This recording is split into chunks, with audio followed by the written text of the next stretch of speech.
சொந்த நாட்டையே ஒரு கூட்டம் அபகரிக்குது. சொந்த நாட்டிலேயே இருக்க முடியாத அளவுக்கு ஒரு நெருக்கடி ஏற்படுது.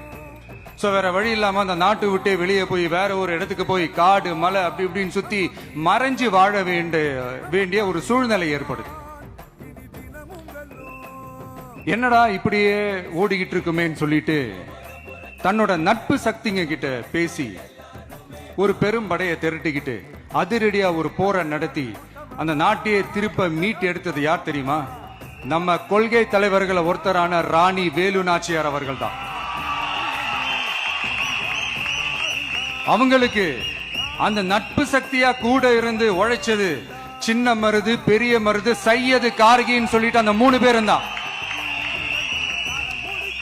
ஆங்கிலேயர் படை, ஆற்காட்டு படை மாதிரி அந்த 2 பெரும் படையை அடிச்சு துவம்சம் பண்ணிட்டு அந்த நாட்டையை திருப்பி மீட்டு எடுத்தது வேலு நாச்சியார். அன்னைக்கு இருந்த ஆங்கிலேயர் படை, ஆற்காட்டு படை மாதிரி இன்னைக்கு என்னென்ன படை இருக்குதுன்னு உங்க எல்லாருக்குமே நல்லா தெரியும். அதனால அந்த 2 படை மட்டும் இல்ல, இன்னும் எத்தனை படை வந்தாலும் எதிர்த்து நின்று ஃபேஸ் பண்றதுக்கு ஒரு நல்ல தலைமையும் இத்தனை சக்திகள் என் கூட இருக்கும் போது, இத்தனை சின்ன மருது, இத்தனை பெரிய மருது, இத்தனை சையது, கார்கிகள் என் கூட இருக்கும் போது நம்ம நாட்டை நம்மளால மீட்டெடுக்க முடியாதான்னு